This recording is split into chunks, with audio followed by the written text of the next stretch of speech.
Howdy, Ford here for a quick little vlog. Oh, it's hot in here. Tell me, what song is this from? Tell me. Okay? It's real easy.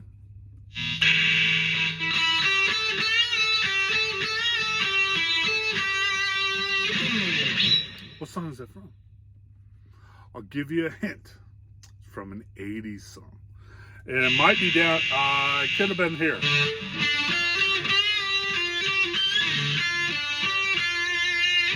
I don't know.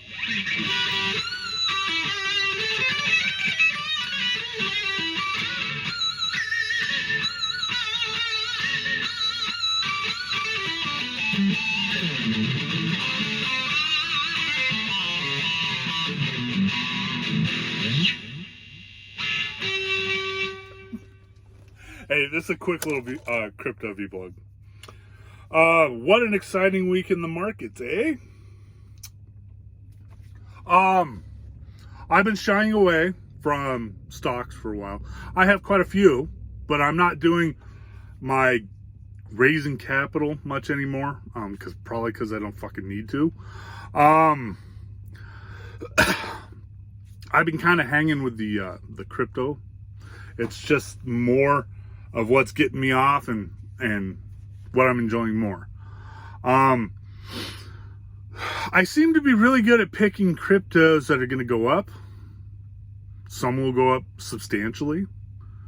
And I seem to be really good at being able to raise capital in the stock market by buying and selling stocks, buying a stock at $1, and the next day it goes up and I'll be able to sell it for 10 cents, 15 cents, 20 cents, $1, $5.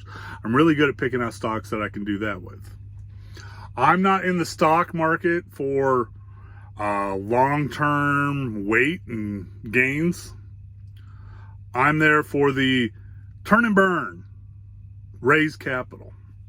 And I kind of don't need to do that anymore. So now I'm kind of more looking for investment stocks. Last week, I was like, I really like Global Star. I think they have potential. And so I bought 10 shares. And the next, last weekend, Apple announced they're talking about putting satellite communications abilities in their iPhones, and they were talking about, in the news report, they were talking about using Global Star to do that. Well, fuck me if it didn't go up.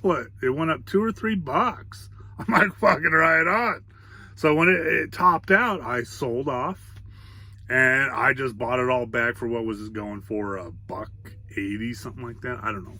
I just bought the 10 shares back, pretty much for the price that I paid for them the first time. Which gets to the point of this vlog. Well, there's 2 points, okay, but this is the first one. You can in crypto, okay, I call it running. If the crypto starts going up and it goes up fast and it goes up a good amount, I call that running up, okay? Someone's running up the crypto, okay? Someone's running up the coin. Now, generally speaking, that won't mean somebody just dropped a whole bunch of money. Some people call it a pump and dump, okay? Somebody just dropped a whole shitload of money into that crypto and it's causing the price to go up, okay? And there's a couple of things you can do. You can either just sit there and hold the crypto you got and just wait it out and see if it goes up more, over time, which 9 times out of 10 it will. Like Bitcoin. It's going to go down and it's going to go back up. It's going to go down. It's going to go back up. How far up it's going to go is anybody's guess. How far down it's going to go is anybody's guess. Okay. But you can play, I call it timing the market, and it's kind of a bitch, especially in crypto. Okay. You buy the crypto, like, let's say you bought Tron at a nickel, and the next thing you know, you're watching Tron go up, and it goes to $1, and then it starts to come back down. Well, you got 2 choices. Like I said, you got multiple choices here. You can either hold it and keep it and see where it goes, or you can hope that it's not going to keep going back up, but it's actually going to come back down because, you know, whoever just pump and dumped it is pulling their money out with a profit. So you can sell it off, and then when it hits bottom, you can buy it all back at a lower price. So whatever you made on that deal is what you can either put back into Tron, or you can use that money for whatever else you need. But you at least have the original amount of coins that you started with. You just made a profit. Now, the problem with that is like I was saying, is you can watch it. You can watch the crypto start running up, and then it starts to slowly come back down, and you go, oh, we're at the peak, and sell off. But sometimes you're not at the it's not at the bottom. It's just taking a break, and it's going to go way the fuck up. Okay.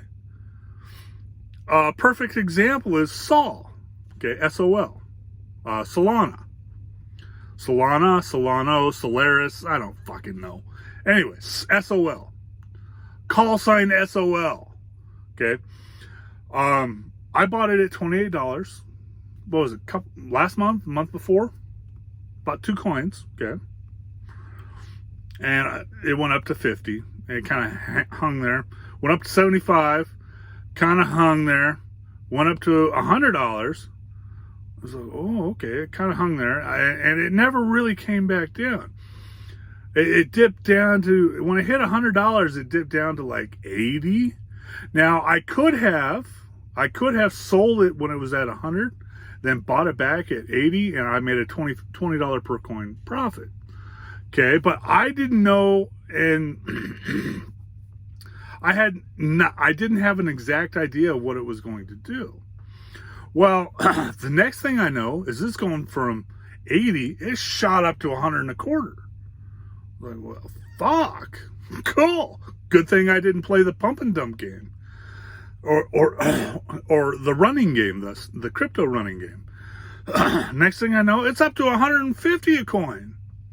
That's where it's sitting at right now, and it's fluctuating between $4 and $5. You know, I could sell it off when it hits, you know, the peak, and then, you know, $2 or $3 later, buy it back for, you know, $2 or $3 cheaper.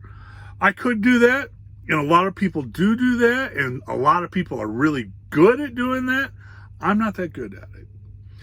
But like with audio and all the market, you know, the audio crypto, you know, when it did its run, I bought it at like $1 a coin or something like that, 85 cents a coin.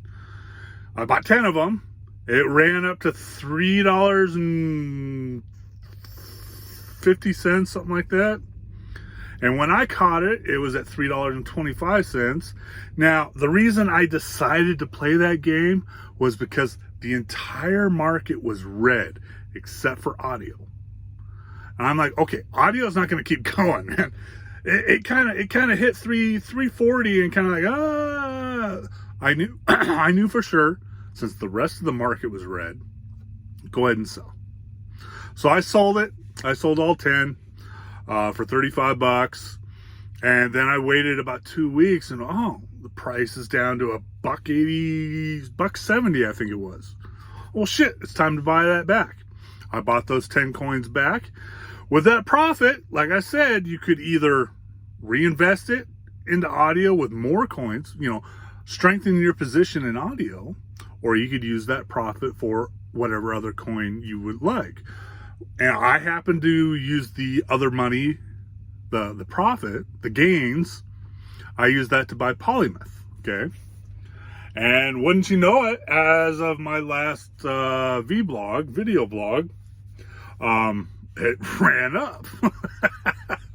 Like I said, I'm really good at picking out coins that are about to go up, okay? And I leave that info in the vlogs.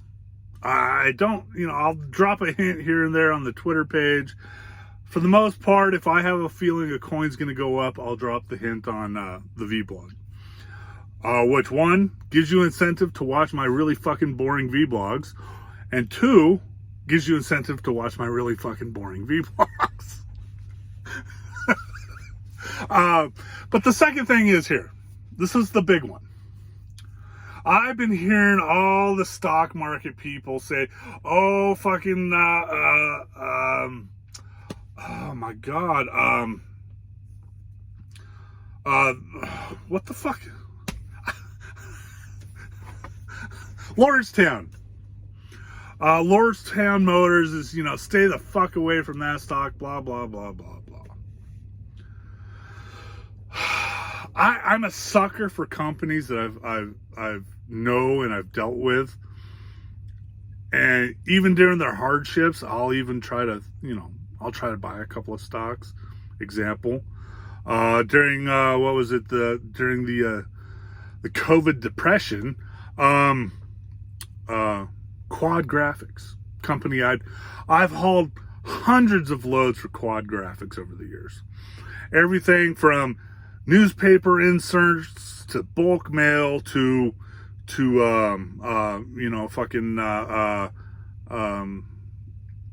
pack, all sorts of shit. Okay.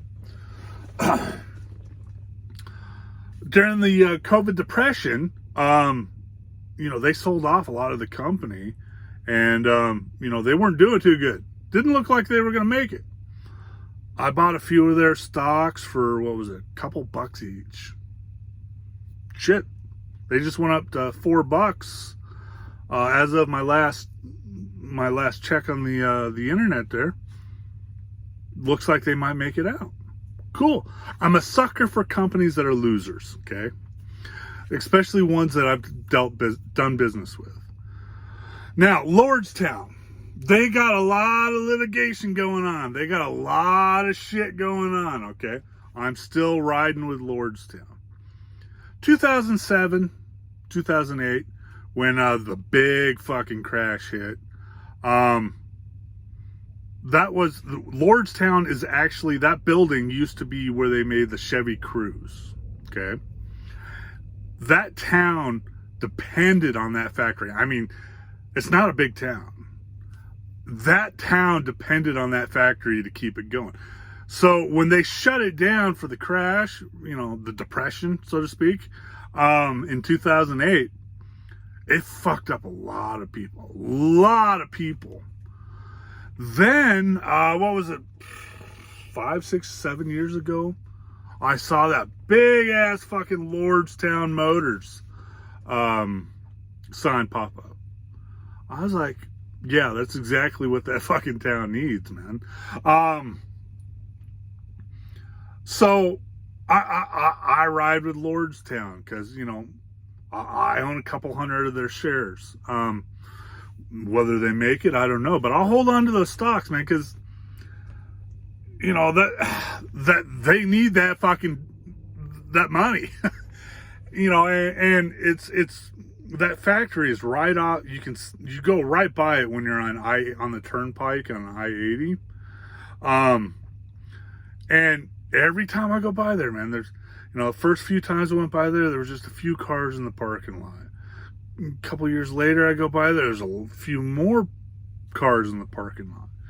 I just went by there, what was it, last week? Fuck, there's a shitload of cars in the employee parking lot. And they just added that new, I'm going to call it the demo model out front. Now, if you've ever gone by a car manufacturing plant, they always put a model of the car that they're actually building in that plant. Where is that? Toledo, Ohio, the Jeep factory. You see right now, if I remember correctly, they got 3 different Jeeps out there that they're making. Jeep Cherokee, the Grand Cherokee, and whatever that little one is, the little Jeep. I can't think of it. But when you go by a car factory, they always put that car that they're making right now out front. And that's what they're doing there at Lordstown. And, there's a lot more cars in that fucking factory parking lot. So I am 100% for Lordstown. I hope they do it. I hope they make it. I hope they get through all this shit.